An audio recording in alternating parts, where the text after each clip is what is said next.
Amongst this group of cultivators, was Alesia, which after recognizing those who had joined the silent auction in Dresden, stopped and approached them. "Hey, you guys are Daniel's friends, right?" she asked with a bright smile. From behind her, the rest of Alesia's group looked at Heimart and the rest with expressions filled with disdain. Between Alice that sat awfully close to Heimart, Rolly and Imblin in a slightly tipsy state, and Legart that kept handing tissues to the two kids and Jirai. The group didn't appear to be a party of cultivators, but a group of parents on vacation instead. "Yes, and you are," responded Heimart, letting the phrase die in his throat. The girl bowed her head very slightly and said, "Alesia Solet." As Rolly heard the girl's name, he immediately turned to look at her, and said, "Your father. Your father is a psycho. Leaving me in chaotic space for days." Imblin immediately pulled his shirt and forced him to sit back on his chair. Heimart then said, "Of course, I remember you. You were at the silent auction that took place in Dresden 2 weeks ago. We didn't know that man was your father. He looked quite different than usual." "Haha.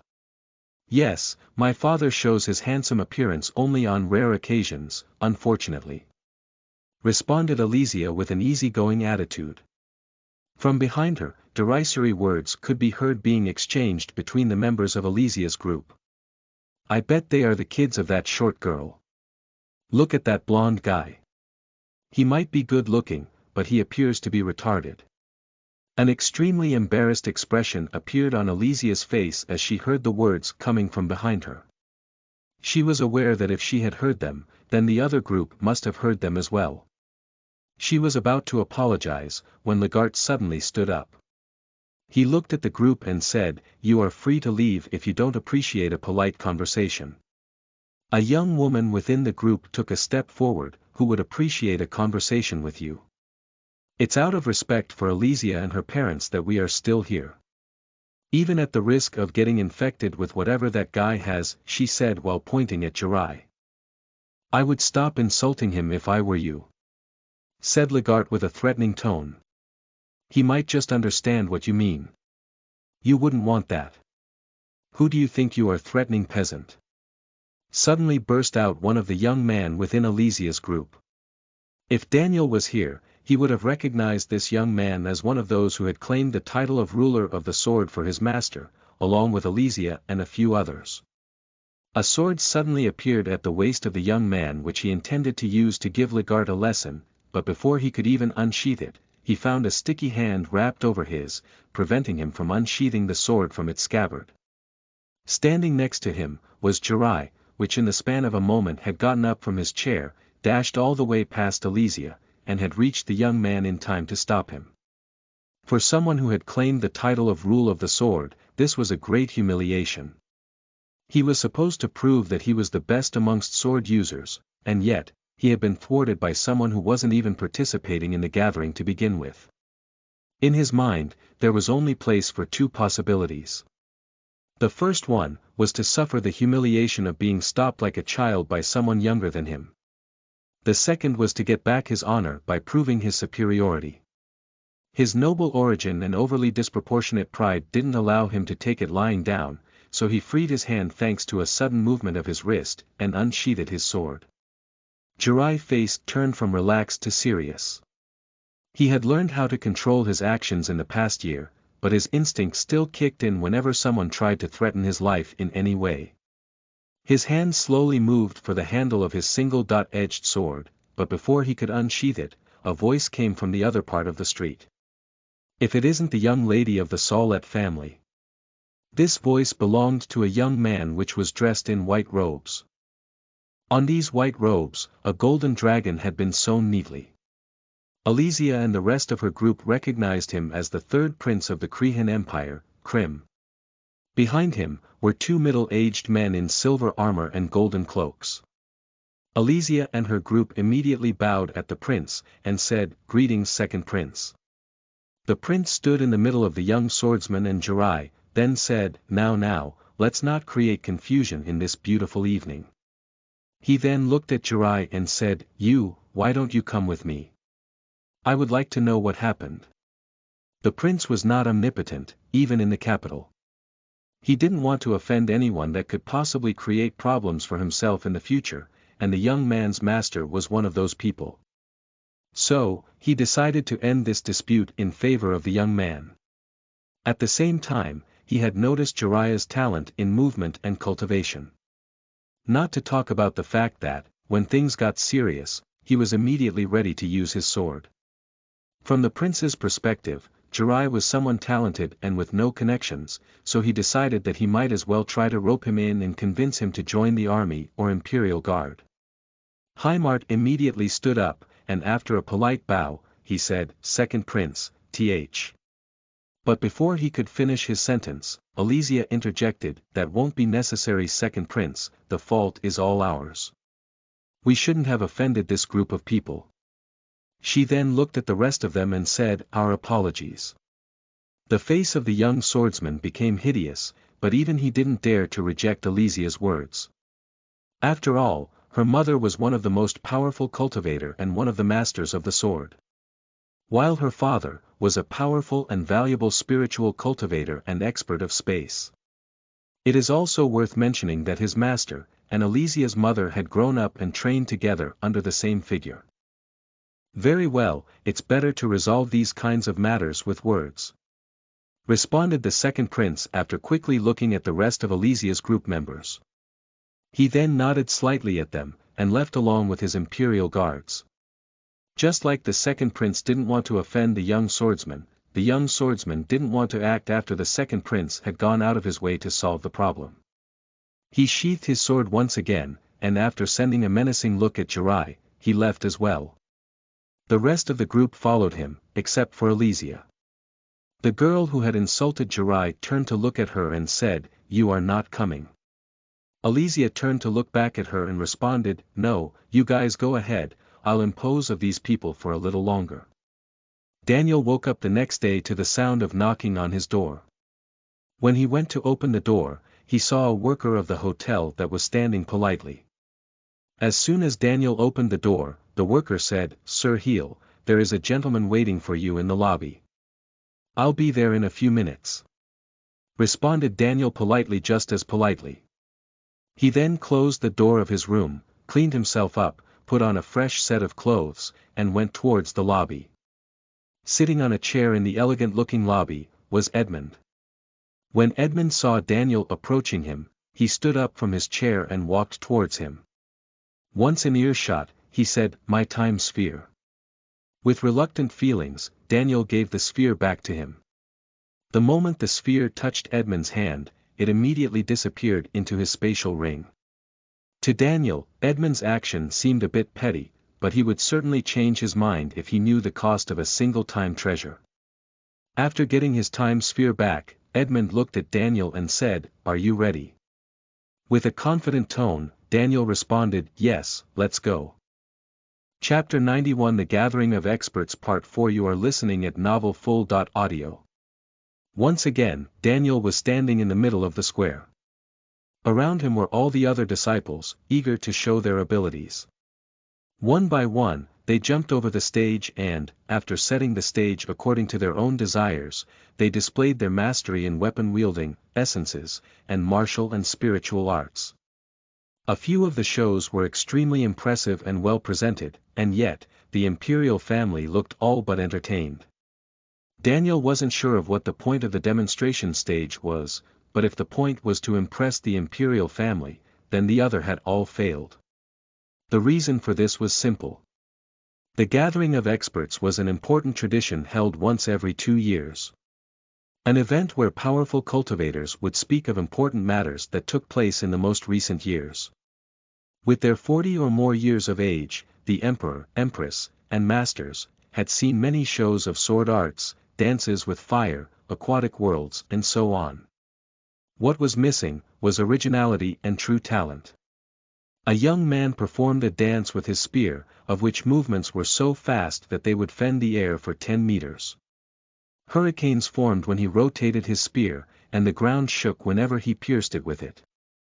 A young woman that covered the entire square in floating snowflakes, which then turned into needles of ice and dashed towards her body, only stopping 1 millimeter away from her skin, and changing shape once again and turning into a transparent armor of ice. Another young man used an assistant to display the slowing of time, and the explosion of various items in slow motion, demonstrating the slow and sinuous movements of elements like water and fire. No matter what they did, the imperial family gave no hint of reaction. Not even the youngest one amongst them cared about these demonstrations of power and talent. It was now Elysia's turn. She had gone over the stage with nothing but her sword, and a perfectly neat martial attire. Her platinum blonde hair were gathered behind her head in a ponytail, and flowed between her shoulder blades and down her back. After a simple bow to the imperial family, she started to make her demonstration.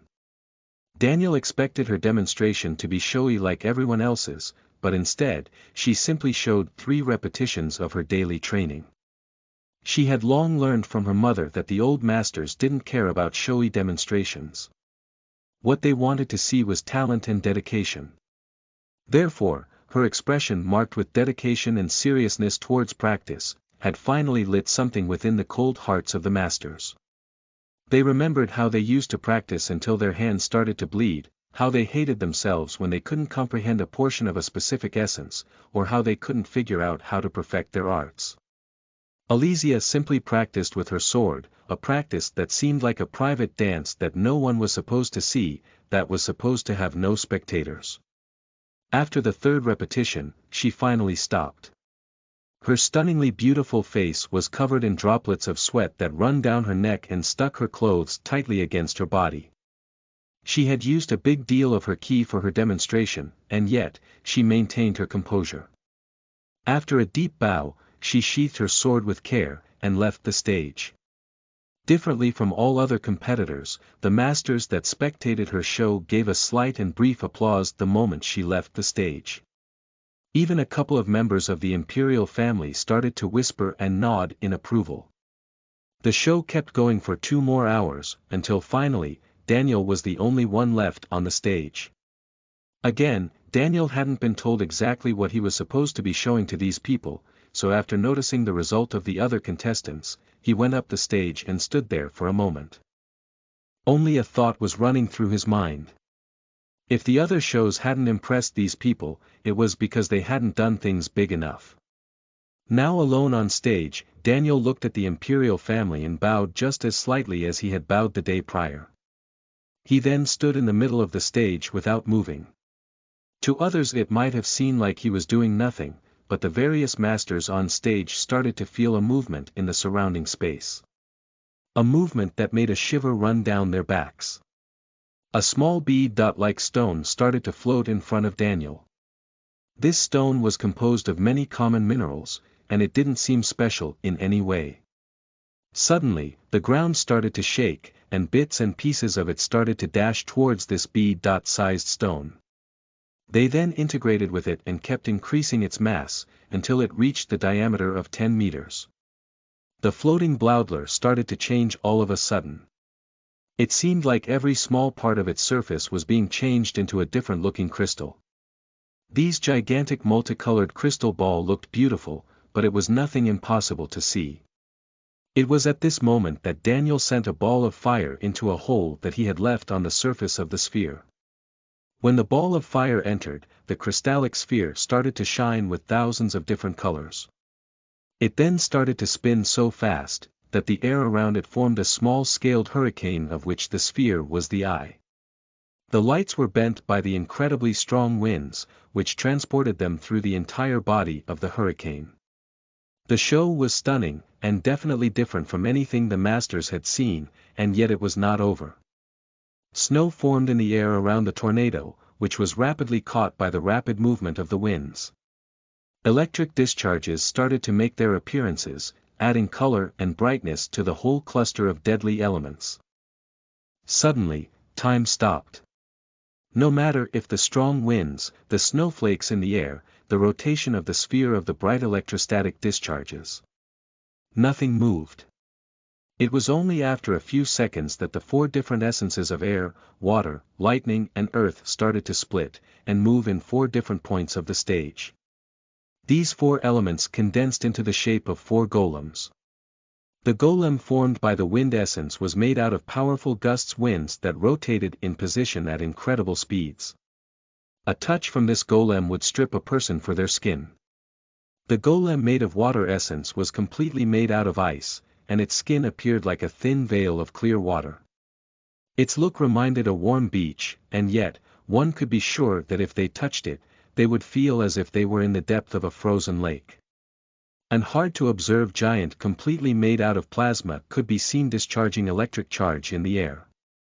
Its electric discharges reached meters in the air, and each of those could definitely kill anyone weaker than Daniel was. Finally, a golem made out of rock and dark minerals formed on another corner of the stage.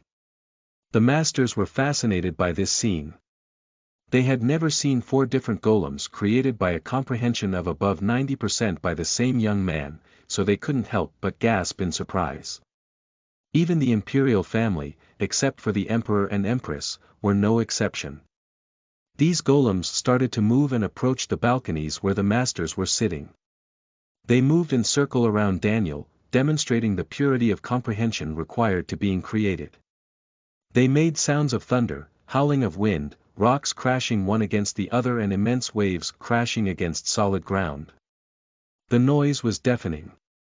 It was only after half a minute that the master of spatial essence that had tried to attack Daniel the day before stood up, and said in a loud voice, "Enough trickery, kid. Do you think you can impress others just because you can create an illusion inside a fictitious space?"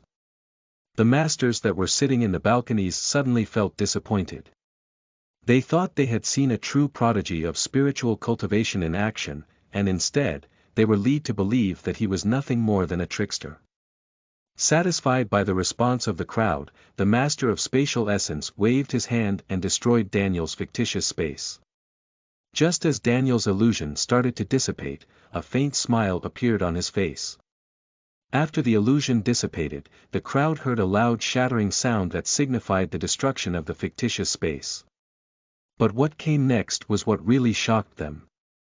At just 3 meters from the platform where the imperial family was sitting, an enormous golem was standing right in front of them. Its body wasn't made of a single essence, and instead, it looked like a terrible hurricane had picked up rock, water, and even thunder, and had taken a humanoid shape. The large hands of this golem landed heavily on the platform where the imperial family was sitting, and then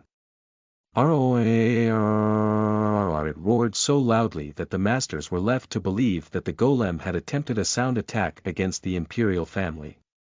The entire scene was so fast that even the emperor couldn't help but stand up in shock. His wife had a terrified look on her face, and her children showed a variety of expressions between amazement, enjoyment and sheer fear.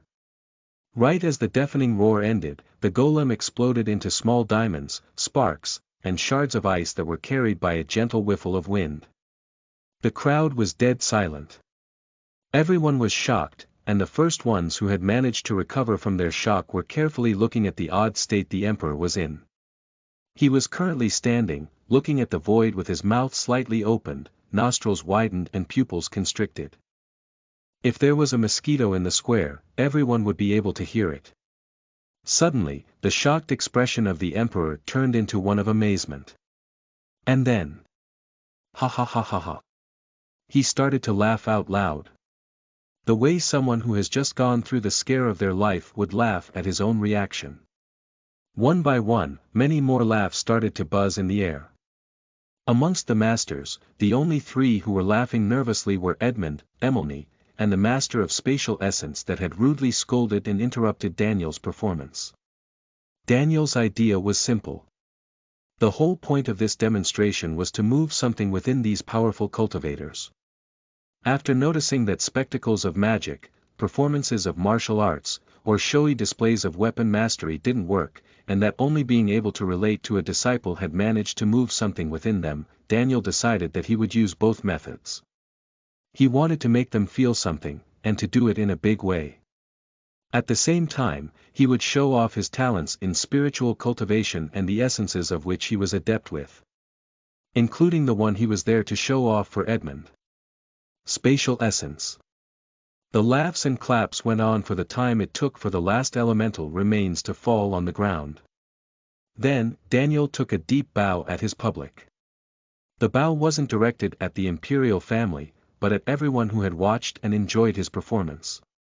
When the claps ended, Daniel teleported down the stage. Once again, Daniel was the last to demonstrate his abilities amongst the disciples. So, after he left the stage, the 3 children of the imperial family went on the square, and started to demonstrate their abilities one by one. Each of the 3 made meaningful and peerless demonstrations, which received just as much praise as Elysia did. After the princess and the 2 princes left the stage and went back to their seats, the stage disappeared, and in its place, the man covered by the black cloak appeared.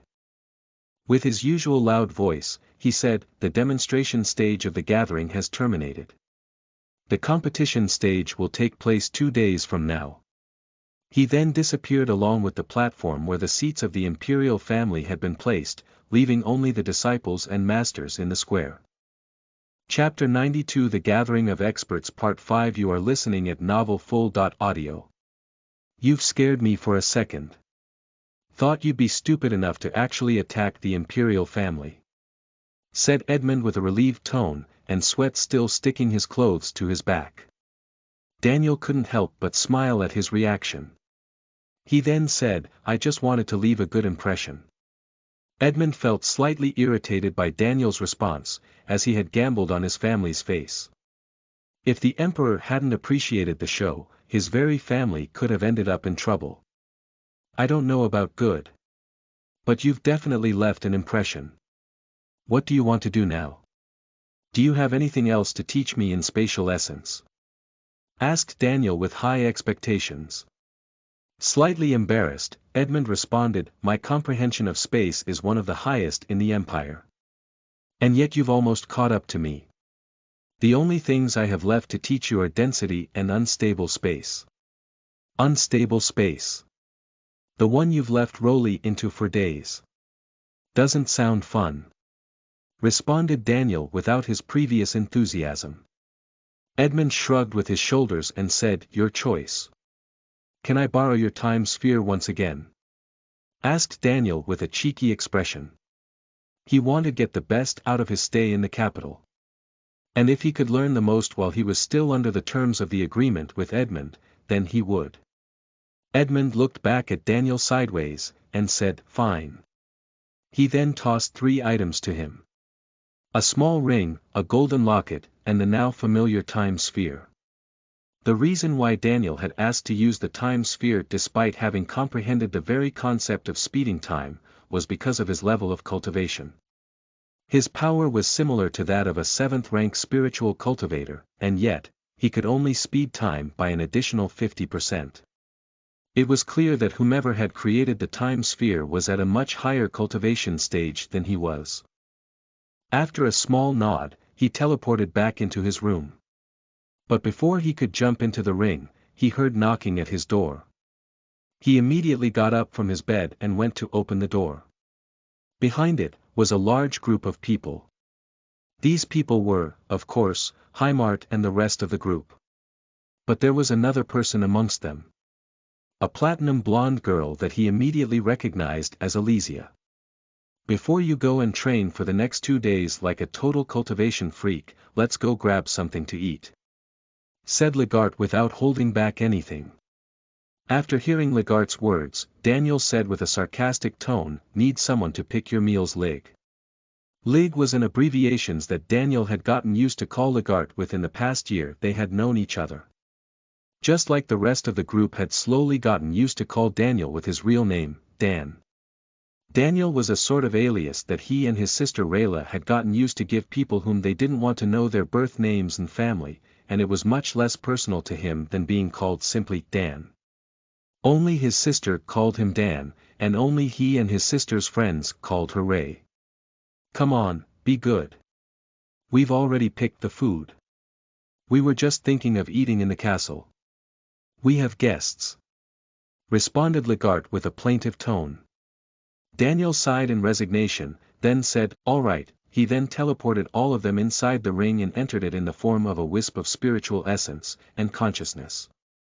The reason why he hadn't entered it physically was because he didn't want to leave the ring without protection.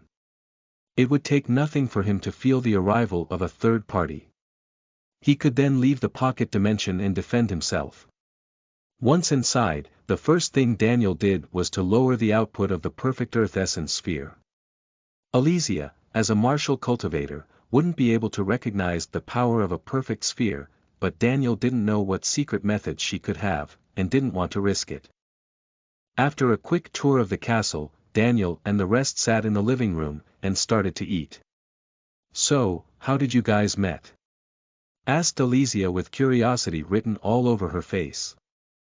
Heimart looked at her and said, "On the way to the tournament of the Clear Mage and the Dark Warrior. All of us except for Jirai and the two kids were in the same ship. In fact, Dan, Alice, me and him were in the same cabin." He then paused for a moment, and continued, "We then met Jirai at the border of the Krehan Empire. And the two kids in Dresder." "You've joined the Lost Inheritance tournament?" asked Alesia excitedly. "I really wanted my father to allow me to go. But he was so bent on not allowing me to." Heimart then started to explain the truth about the Lost Inheritance tournament, how Daniel had found himself in a place that he didn't know, and how they ended up meeting with the Earth Elementals during their first assignment from the Legion.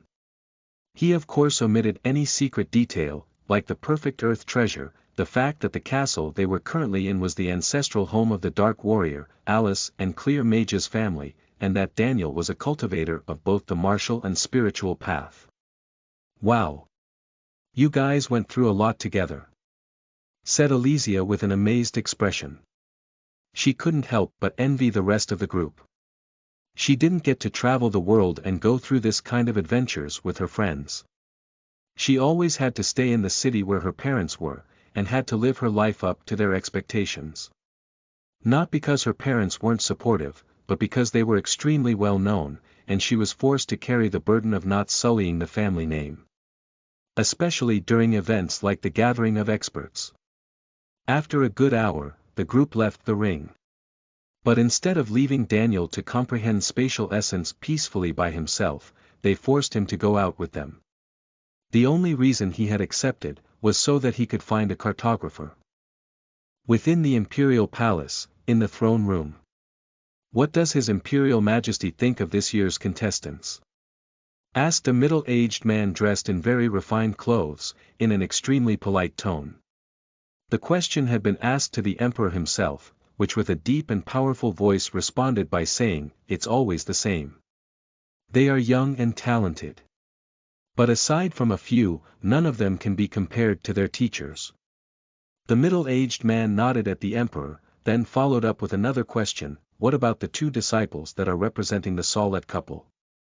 Alesia and Dan. The girl has good talent. She also comes from a good family. Add her to the list of the possible spouses for the third prince." He then paused for a few moments. Then, with an amused expression he continued, "That kid was pretty funny.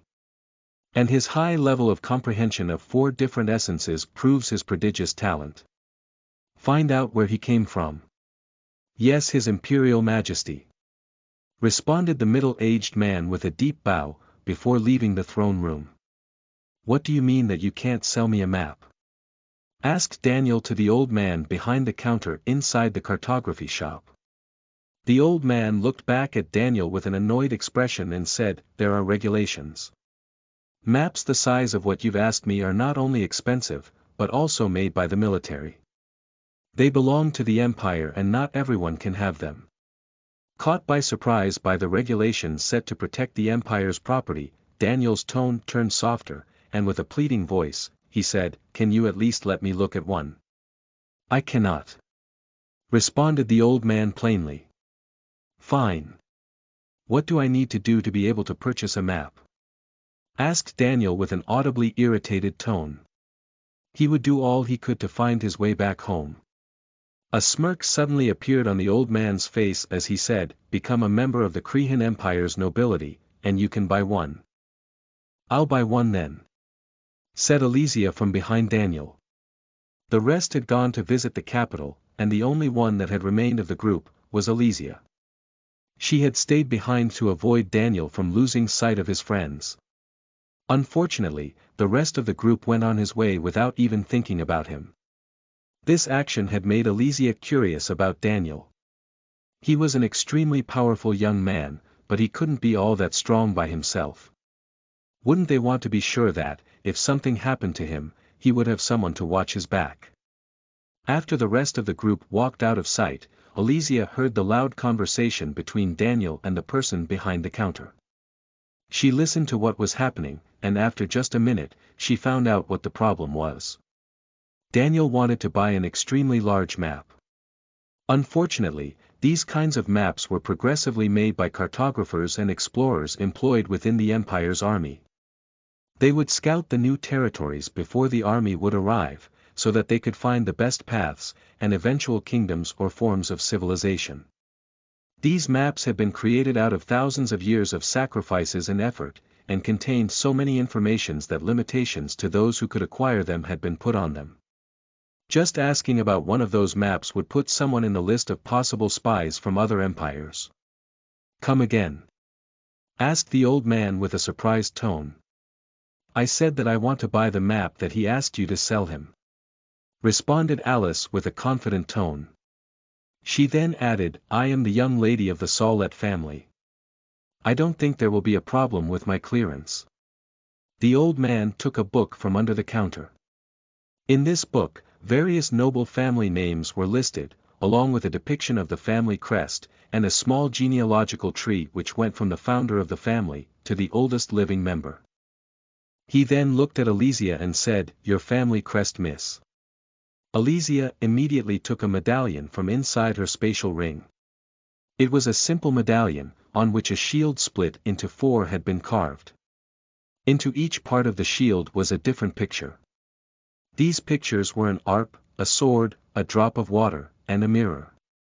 The old man took the crest from Alesia's hands, and after confirming that it matched with the one depicted in the book, and that the remains of key inside it belonged to her first-rank self, he bowed politely to her and said, "Very well, miss, the map costs 2 million gold coins." Daniel immediately woke up from the surprise, and said, "I'll pay for it." He then handed over a spatial ring to the man which contained the exact amount of gold coin he had requested. The old man went to the back of his shop, and after a few minutes, came back with an enormous rolled-up parchment.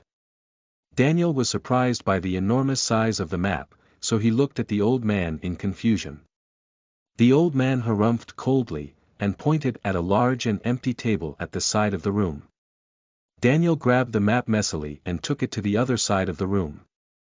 He couldn't help but bump into some of the items a few times, making them fall from the counters. His heart was beating in his chest. He hadn't seen his sister in more than a year, and what he would see after opening the map, would give him a clear idea about how much longer it would take him to see her again. He nervously opened the map, and what appeared in front of him left him with his eyes wide opened in shock.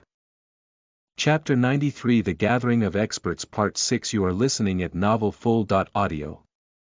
What is it? Is the place you want to go very far? Asked Alesia from behind his back. Daniel turned to look at her with a face that only one that had just seen a ghost would have. Alesia approached Daniel, and once she was right next to him, he pointed with his finger at Krea, the capital of the Crehan Empire. He then made his fingertip slide over the map. Under his touch, mountain ranges, deserts, oceans, kingdoms, and empires were passed. Only after his finger reached the right edge of the map, did a small-looking island appear in sight. Above the depiction of this island, a big word had been written in black. The word was Nestria.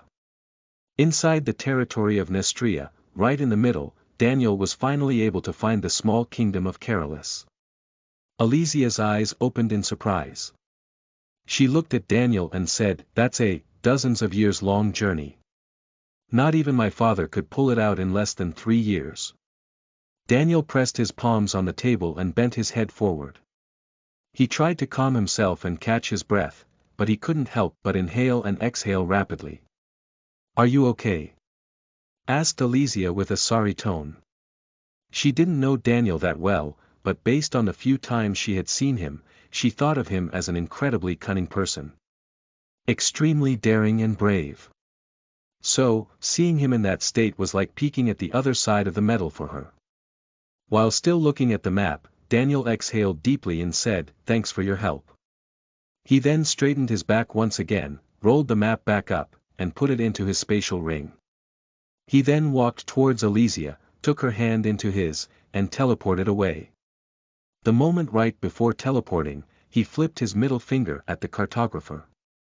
Alesia had been taken by surprise, but before she could react and move her hand away, she had already reappeared in front of a table.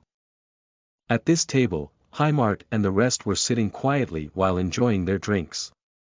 At the edge of the table, were 2 empty seats with 2 non-alcoholic beverages waiting for the 2 of them. Complete trust between friends. That was something that Alesia had never seen.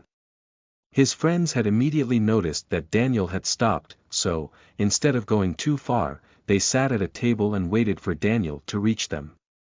They didn't even need to ask him before doing something like that, just like Daniel didn't need to make sure the others would wait for him. It had all happened very naturally. While Alesia was busy thinking about the mechanics of the group's relationships, Daniel had already let go of her hand and sat at the table. He then looked at her and said, "Aren't you going to sit?" After a day spent with his group of friends, Daniel entered directly into the ring that Edmund had given to him. Once inside, the first thing he notices was how dense the space was. It wasn't exactly like being submerged by mud, it was closer to someone sitting on one's chest and preventing them from breathing. The space wasn't really tangible, and yet it was difficult to move through it. In the 8 hours it took for Daniel to fully comprehend the density of space, he had understood that the reason why he had problems moving. The reason was simple. Just like not every bit of his body was filled with bones, tissue, and blood, the cells of his body weren't orderly stacked with no space in between them. In conclusion, the reason why Daniel couldn't move as comfortably within dense space, was because his very own body was partially made out of space of lower density. He had the same problems moving into dense space that a bubble would have in staying underwater. The only difference was that gravity hadn't been applied to this dense space. There was no up to float to. He could only stay still and attempt slow movements.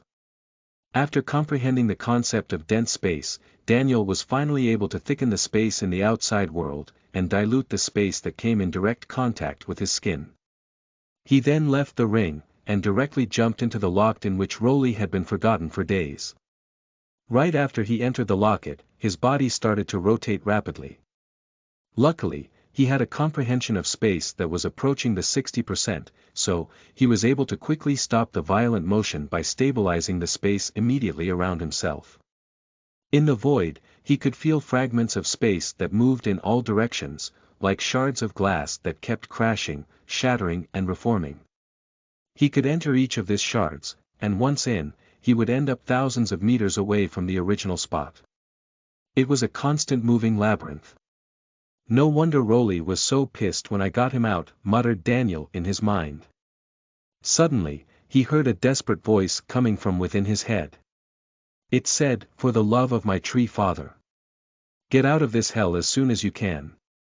Will I ever learn why you hate space so much?" asked Daniel with a derisory tone. He then added, "Calm down. I won't let myself be caught into unstable space. I will only study it for a few hours. Hang in there." Daniel wasn't lying. The first thing he did after stabilizing the space around himself and installing the time sphere, was to create a diamond sphere with earth essence and throw it towards one of the fragments of unstable space. The very moment the large diamond touched the fragment of space, the diamond immediately disappeared and reappeared 100 meters from Daniel. It was moving upwards, but after it entered another fragment, it disappeared once again about 10 meters underneath Daniel. The large diamond kept teleporting over and over again, until suddenly, before Daniel could even react, the diamond had appeared just 20 centimeters away from the time sphere, and it was going directly towards it. It hit it the very next moment, forcing it to fly towards one of the fragments of chaotic space. Daniel stretched his hand in an attempt to take the sphere back, but before he managed to do that, the sphere had entered into a fragment of space, and teleported to a random point within the pocket dimension. He tried many times to stabilize the space in front of the time sphere, but unfortunately, he was never fast enough, and would end up seeing the sphere teleported once again. After a few dozens of failed attempts, Daniel decided to study the unstable space instead of trying to catch the sphere. It was only after 5 hours that he was able to comprehend not one, but two concepts of space. The first concept of space Daniel had comprehended was, of course, unstable space. Fragmented space, unable to join together, would clash, shift and modify its function. It was like a billion pieces puzzle. The easiest way to adjust unstable space was to put the fragments back in order. But that required an immense amount of spiritual essence and control over space essence. It was just like trying to stop water by controlling its essence with one's spirit. It would work for a river, but if an oceanic wave was going to crash against the cultivator, then he would have no chances to stop it. The second concept he had comprehended was the concept of portals. The fragments of unstable space were nothing more than small portals with random and ever-changing destinations. Just because the destinations were difficult to predict, it didn't mean that the act of creating and opening a portal that led to another point in space couldn't be learned from it.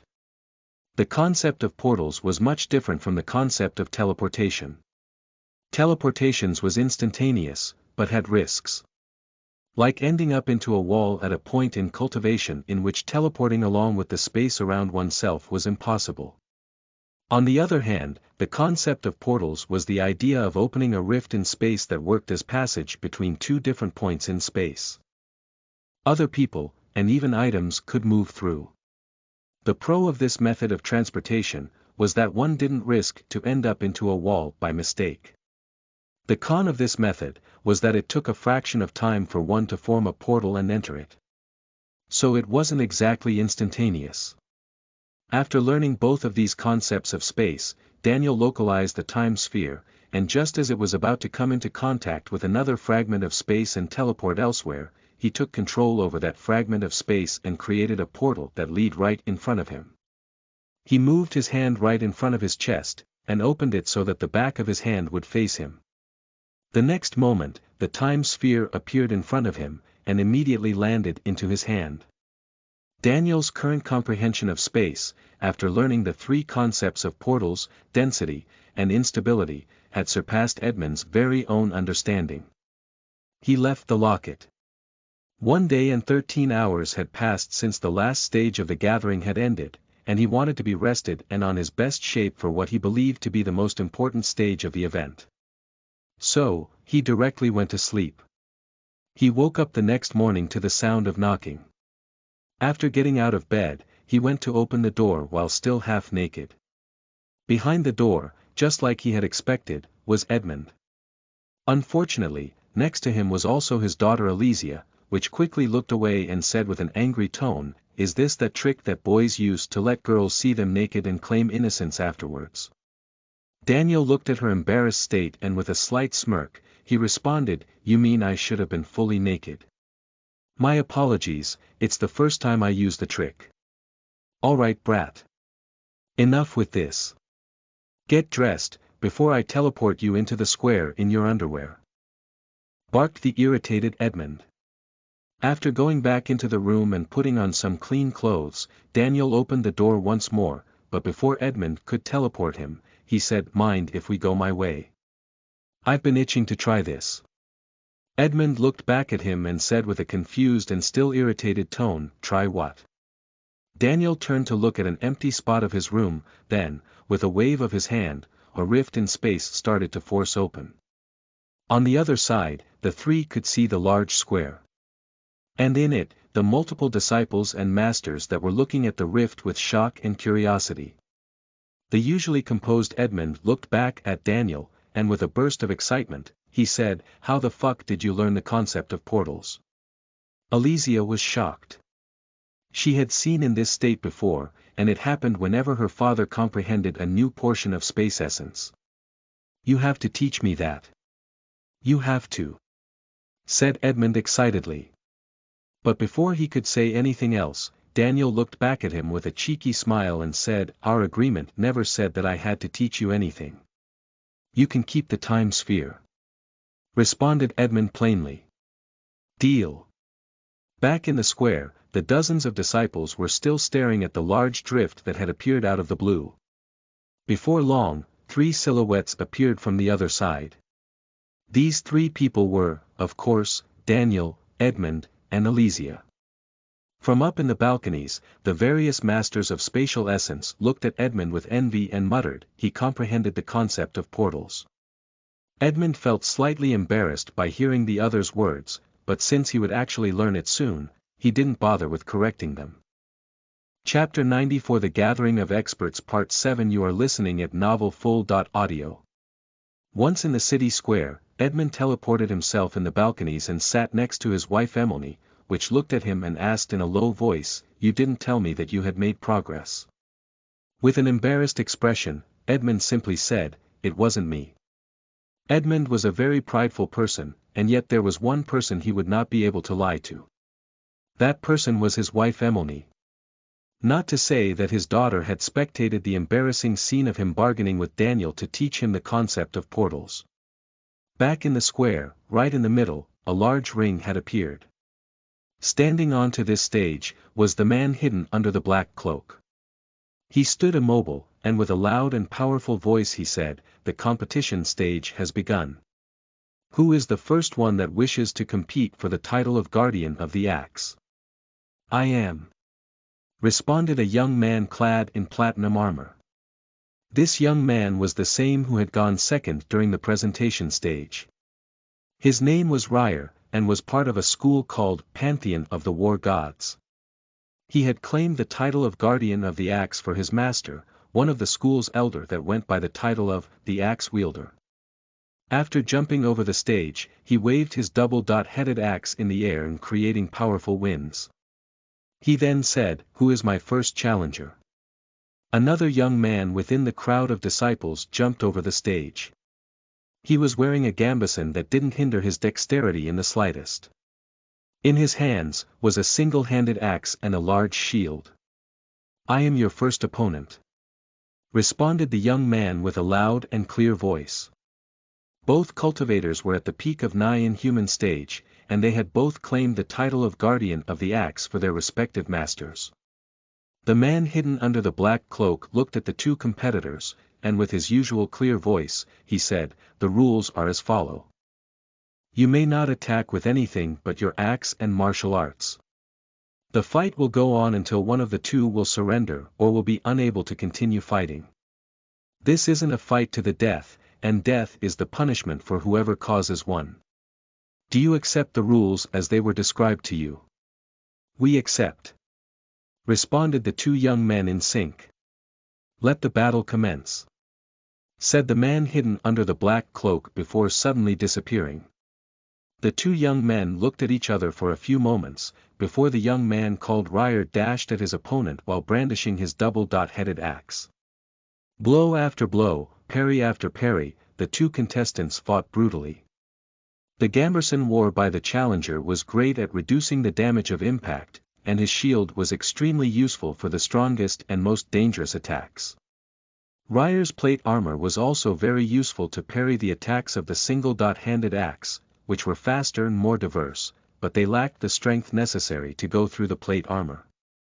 After a few minutes spent fighting intensely, the young man that wore the gambeson was forced to concede due to the state his weapon and shield were currently in. Ryer had won, but his armor wasn't in the best shape either. A few powerful hits had reached the soft junctions of his armor, and right now he was suffering the muscular pain caused by the impact. His overall ki had also been greatly reduced. Only 10 minutes were given to the winner to recover. During these 10 minutes they would be allowed to use anything they thought was necessary to reach their best state. The only limitation was that the effects of whatever they took had to stop before the 10 minutes ended. Of course, 10 minutes weren't enough for someone at the peak of the 6th rank to recover his ki completely, nor would they be able to stop the effects of a healing pill before the 10 minutes ended, so, the winning participants were hardly able to fully recover before the next fight. After the 10 minutes passed, Ryer went back in the middle of the ring and said with a loud voice, "I await for my next opponent." During the presentation, not every single one of the disciples would claim a title for their masters. If a master was certain that their disciples would definitely not be able to win against the others, they wouldn't send them to lose face for both of them. Out of all the disciples that wielded the axe, only 3 had claimed the title of Guardian of the Axe for their masters.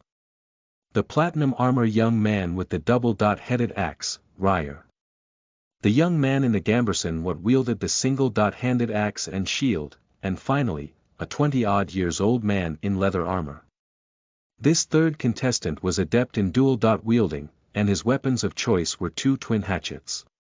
His style of combat was more oriented in evading than parrying, and his main strength was dexterity. The battle started after the man hidden under the black cloak said, "Once again, let the battle commence." The young man in leather armor immediately dashed towards Ryer, which tried to met his approaching body with a solid slash with his double-dot-headed axe.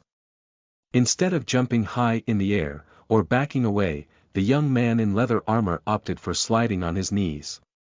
Ryer's powerful slash broke the barrier of sound and caused a sonic boom. A huge waxing crescent moon-like wave of light green ki was sent in the air, which forced the ever-present elements of wind and water to part.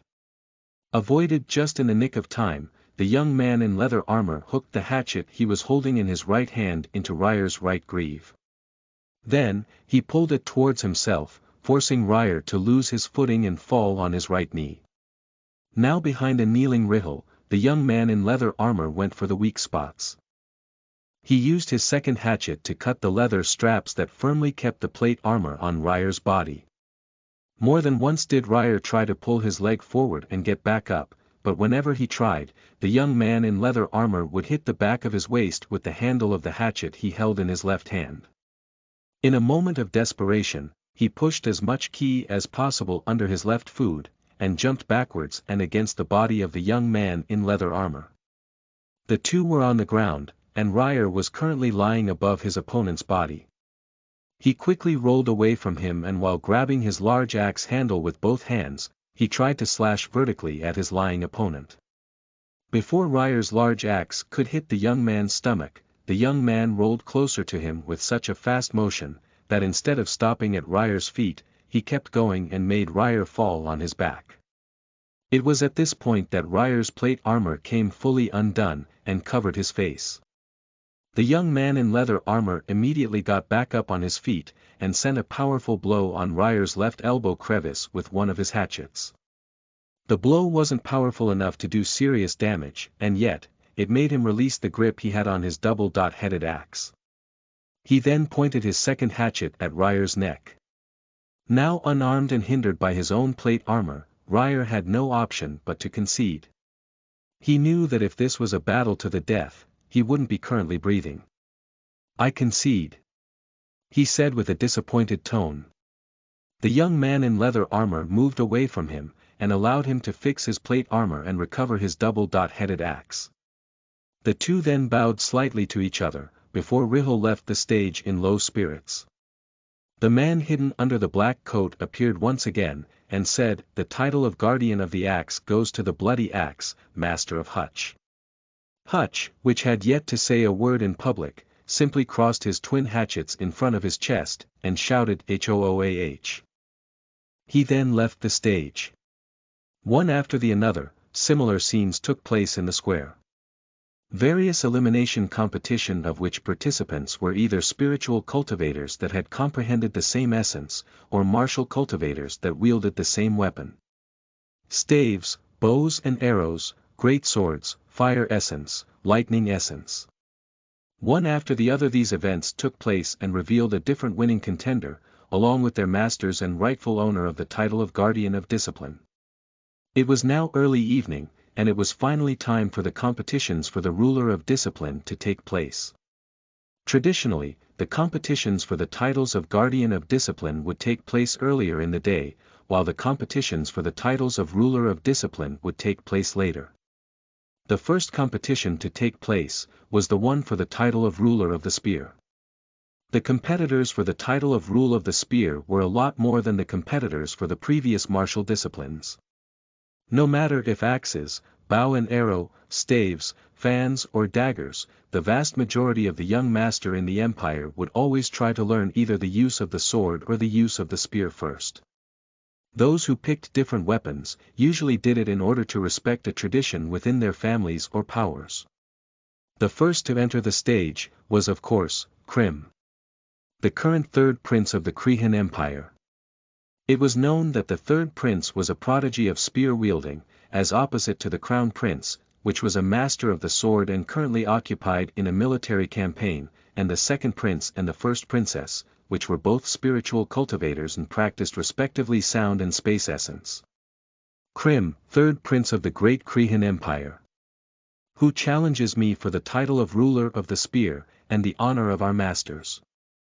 Asked the third prince after making a golden spear appear in his hand, and planting the bottom of the shaft heavily against the ground. I will, responded a 20-odd-years-old girl. The third prince was an extremely talented cultivator, and was easily able to overpower the 7 different competitors before they could even force him to spend too much ki. He was now standing over a stage filled with shallow cuts, and stains of blood and sweat. The tip of his spear was still of a bright golden color. So bright that its shine could not be hidden by the thin layer of blood that covered it. The man hidden under the black cloak appeared in the middle of the stage, and said, the title of ruler of the spear goes to the Phantom Piercer, master of the third prince. The next competition held, will be the competition for the title of the ruler of the sword. The competition for the title of ruler of the sword was the one that had, by far, the highest number of competitors.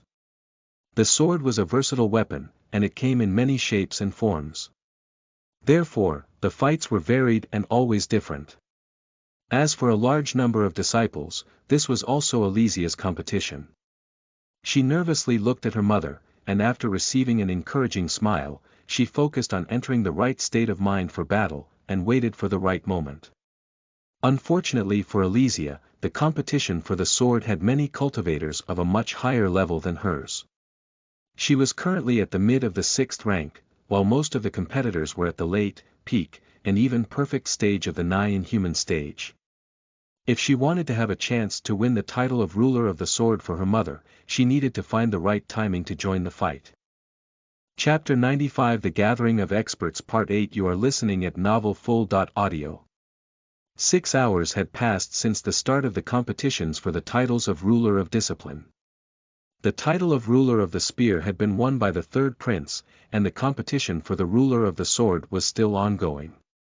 Of the 20.8 competitors for the sword, more than 20 had already been eliminated. The current holder of the title was a young woman at the peak of the 6th rank. She wielded an extremely thin, yet rigid single-edged sword. Her movements were unpredictable and fast, and she had been able to easily overpower 6 different competitors while using the least amount of ki necessary. She was currently one of the favorites for the title. Her name was Haya, and she was the current disciple of one of the generals of the Krihan Empire, which also happened to be the previous master of the first prince. Her next challenger was one of the only 2 cultivators that had joined the competition of the sword at the early 7th rank. The first one had been defeated by Haya after reaching a win streak of 14. This new challenger was a man in his mid-20s. He was a dual wielder, and in his left hand, he wielded a short double-edged sword, while in his right hand he wielded a single-edged sword with a hook placed on the unsharpened side of the blade. I'll be your next competitor.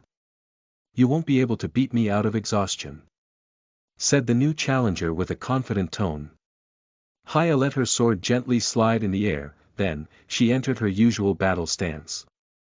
The challenger immediately dashed towards the girl, slashing vertically against her. She promptly avoided the attack by rotating her body of 90 degrees to the man's right. The blade split the air just a few centimeters away from her body, but as it reached 1 meter from the floor, the man twisted his wrist, and turned the sword by 90 degrees as well before pulling the sword back towards him. Fortunately, Haya was prepared for this sneaky attack. She immediately bent her body, moving her shoulders back and waist forward. At the same time, she sent a horizontal attack directed at the man's arm. While still pulling his sword back, the man twisted his entire upper body and used his short sword to deflect Haya's attack.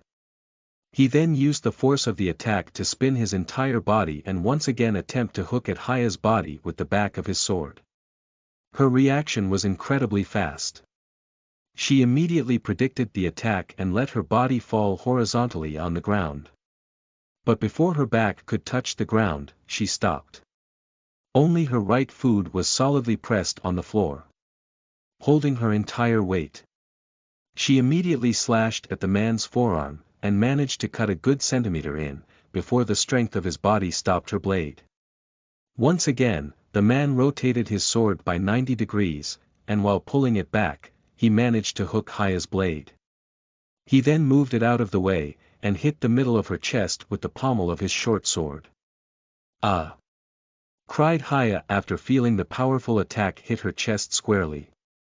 She then managed to free her sword from the man's off sword, and roll away. She then got up on her feet, and with a pained expression, she rubbed the hit area for a few seconds before assuming a new stance. This stance was completely different from the one before, and it was more suitable to facilitate piercing attacks. The reason why she had changed stance, was because she had understood the competitor's strategy. He was what many called a two-step swordsman. A two-step swordsman would usually wield two swords, but he couldn't really be considered a dual wielder, as he used two different types of swords. The single-edged sword was used to attack, but also to incapacitate, disarm, and parry. The short sword was used for when the enemy got too close to the wielder. Haya's tactic had to change if she wanted to win. Instead of trying to challenge the dexterity of someone with a superior body, and a superior number of possibilities, she decided to turn the short sword into a burden. Once again, the man dashed towards the girl and slashed towards her with his single-edged sword. Instead of dodging, she leaned on her back foot and moved out of the attack's reach. As soon as the sword missed her, she put her entire weight on her front foot, and stretched her arm towards the man while also stretching her empty hand backwards. From the man's perspective, the sword wasn't long enough to reach him. But he didn't want to take the chance, so he tried to deflect the piercing blade with his short sword. His short sword met the void, as she had retracted her sword just a moment before the clash, and after hopping forward with her foot, she pierced again. The tip of her sword was directed towards the man's face, but he decided not to defend himself. He was fully aware that a deadly injury would cost the girl her life, so he was willing to bet that she wouldn't dare. Instead, he tried to pull his single-edged sword and pierce the girl's body with the hook placed on the unsharpened edge.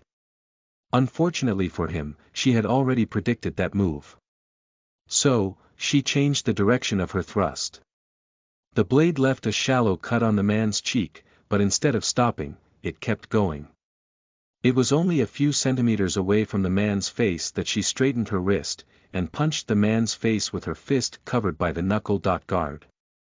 The punch hit the man squarely in the face, breaking his nose in the process.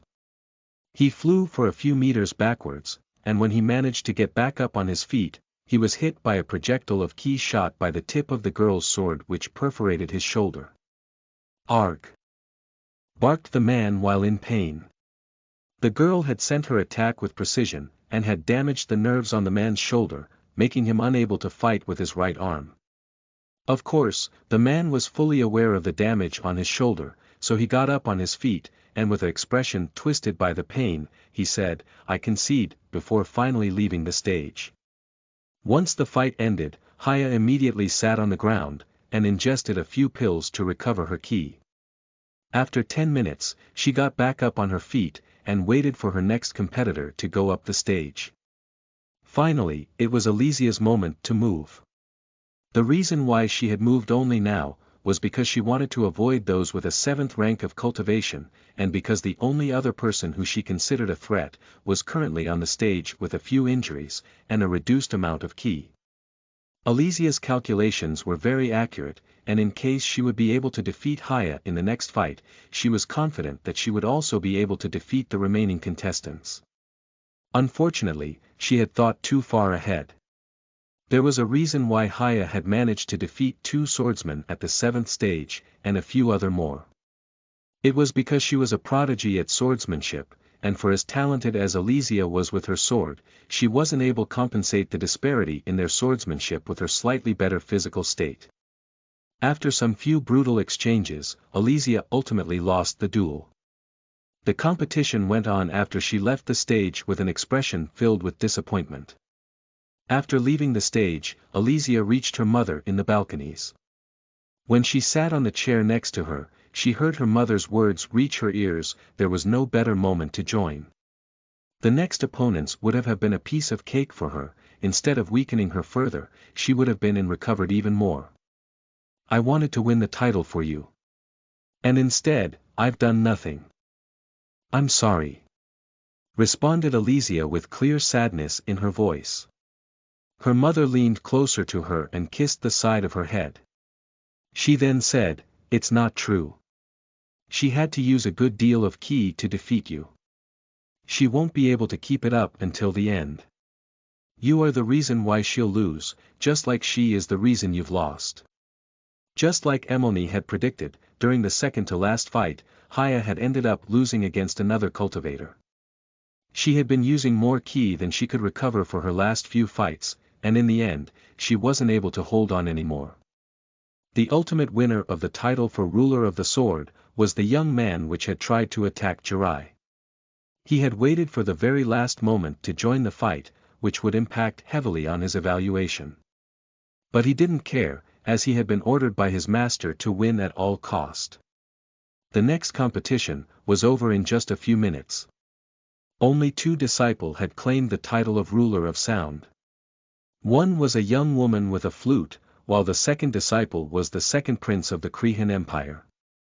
Unfortunately, the girl's sweet and sleep-inducing melody could do nothing against the prince's ultrasonic waves, which left the girl on the ground, screaming in pain while covering her ears.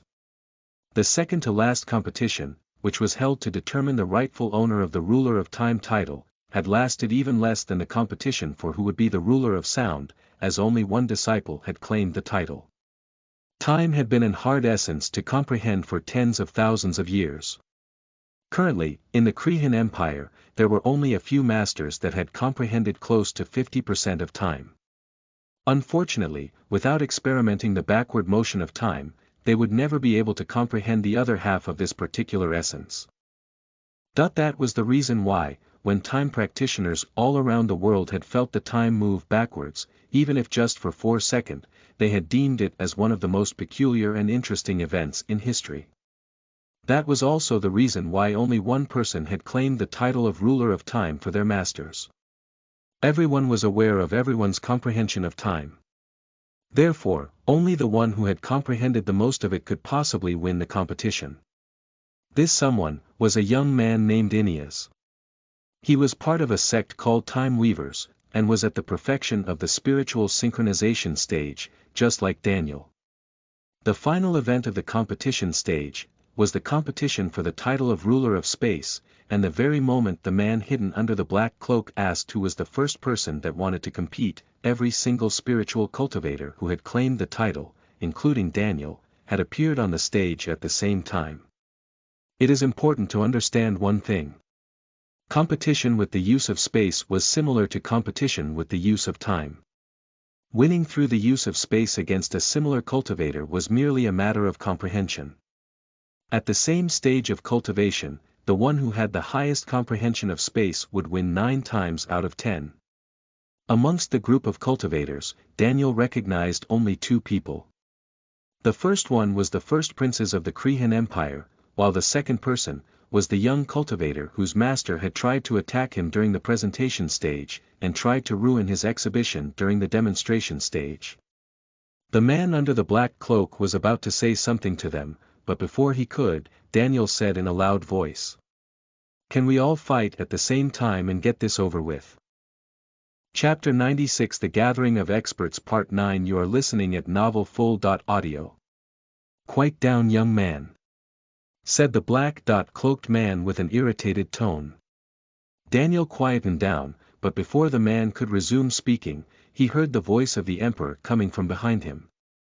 I'll allow it, he said while showcasing his power through his voice. The black-cloaked man turned to look at the emperor, and with surprise in his voice, he said, Your Imperial Majesty. The traditions. They are competing on whose comprehension of spatial essence is the highest. There is no point in making them compete one against the other. Let them all fight at the same time, and the one that will come out on top, will be the winner, said the emperor calmly. The black-cloaked man turned to look at the other masters, and after confirming that none of them had anything to say against this decision, he turned back to look at the disciples and said, You all know what to do. Let the battle commence. He then disappeared. The moment the words were pronounced, the many disciples started to wrestle with their spiritual essence to gain the control over the surrounding space. An intense battle had started. Portions of space started to become thickened, getting a few cultivators stuck into a denser space that slowed them down greatly.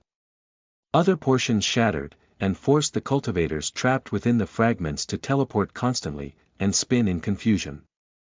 The battle was chaotic, but within the group of cultivators, there were a few who had managed to get the upper hand. Daniel, the princess, and a few others were the only ones that had managed to maintain their composure. They were carefully looking at each other, each in their own safe and stable bubble of space. The disciple of the man who had attacked Daniel during the presentation stage, had decided to target him during the competition. So, he looked at him, and started to bark insults and taunts.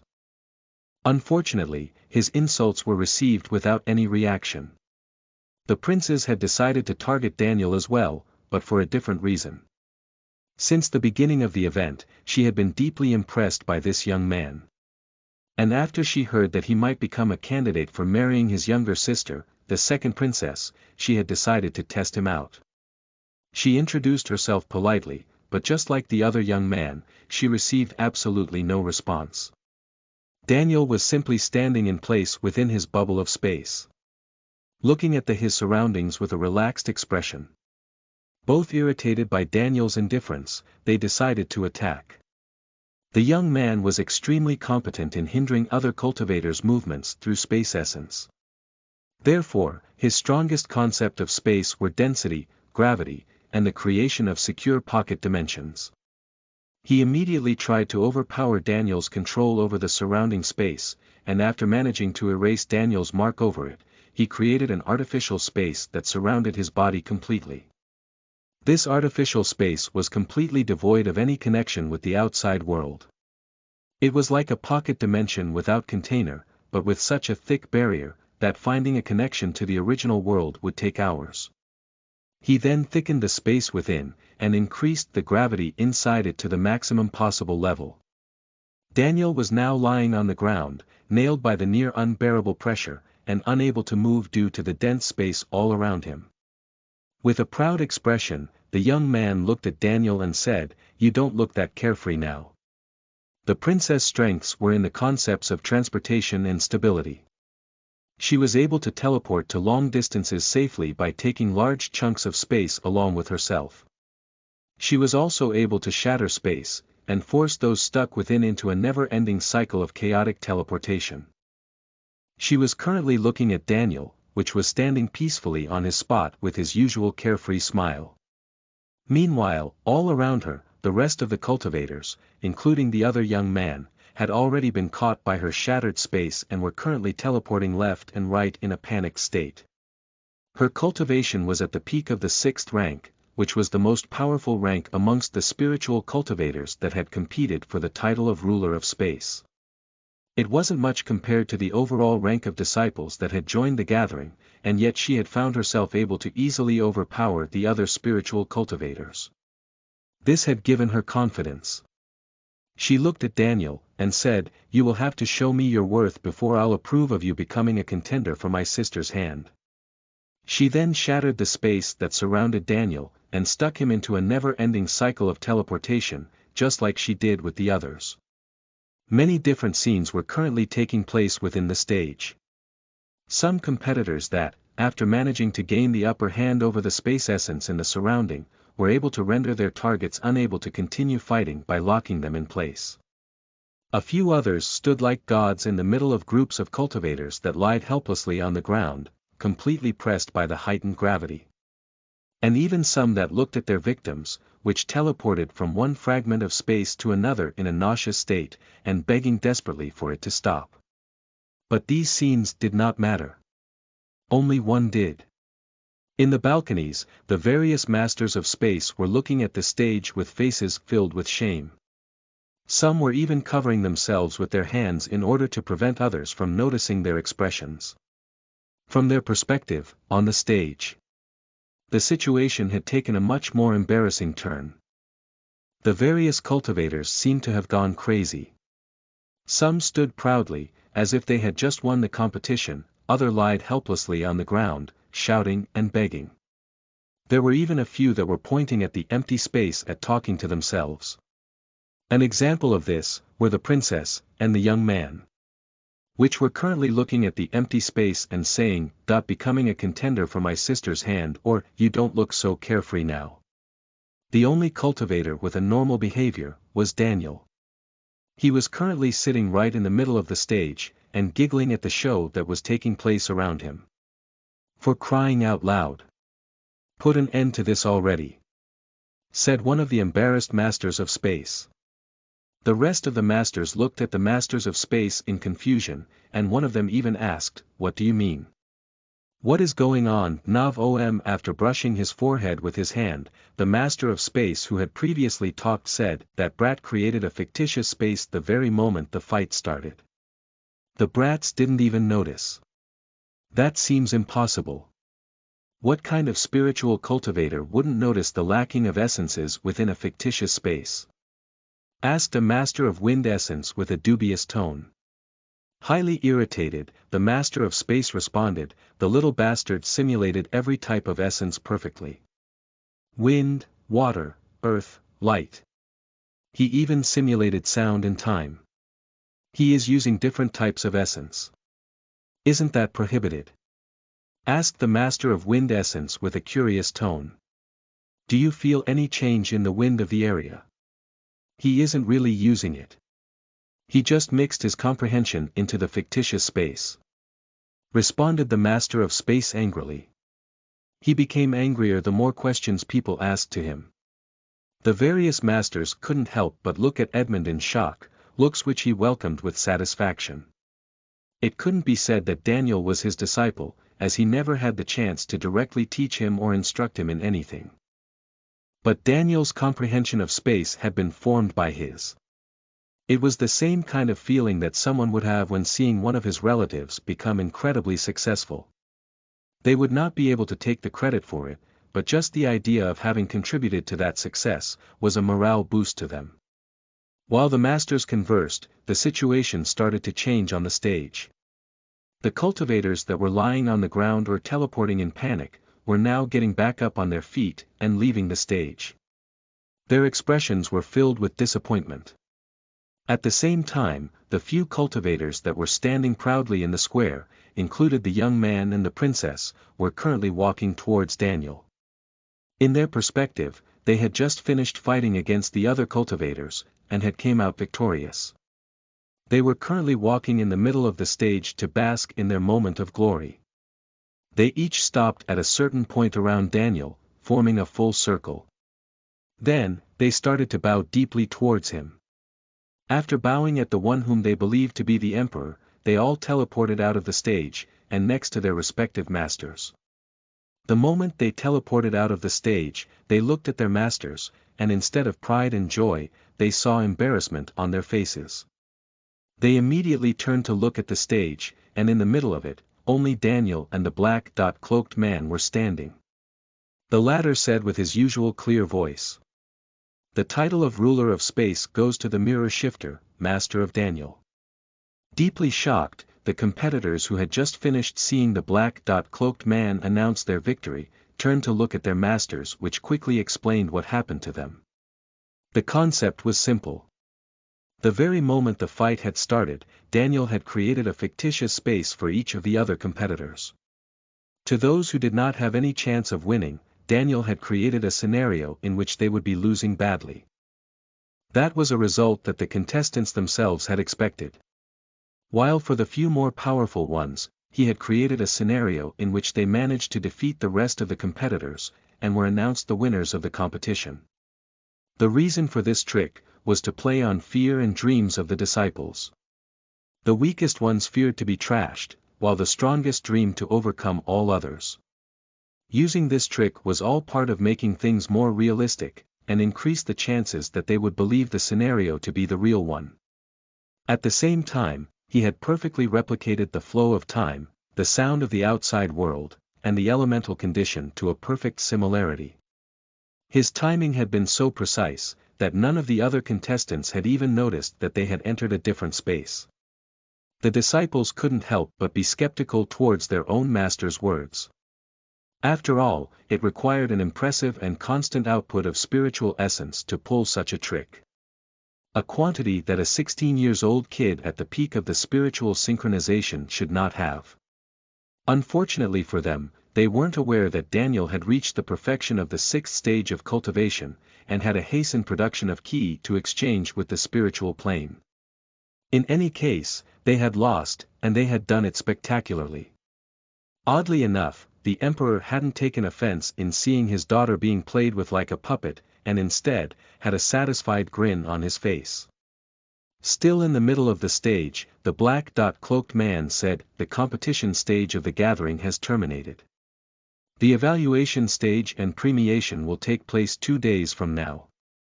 As always, after the final announcement of the day had been given, the stage, the black-cloaked man, and the platform on which the imperial family sat disappeared.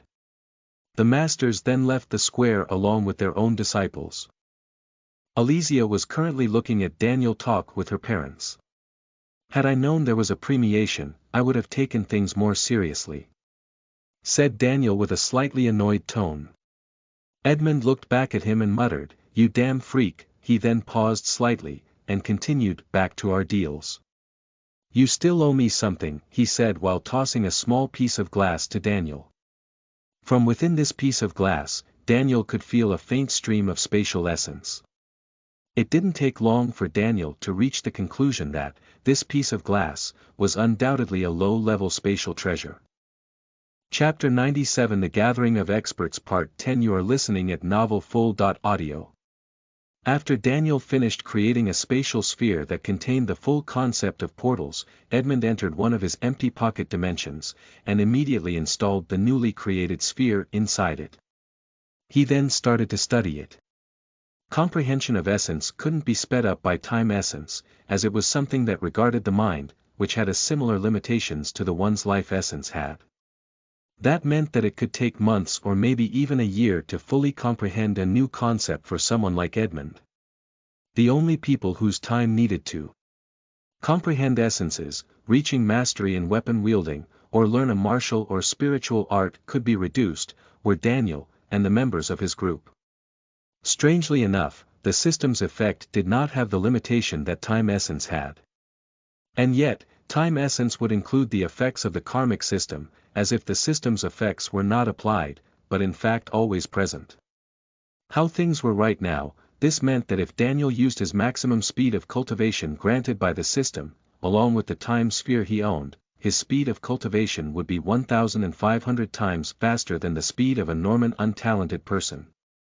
In exchange, he only needed to pay the same amount of karma he would spend when cultivating with time is precious activated, and no time essence.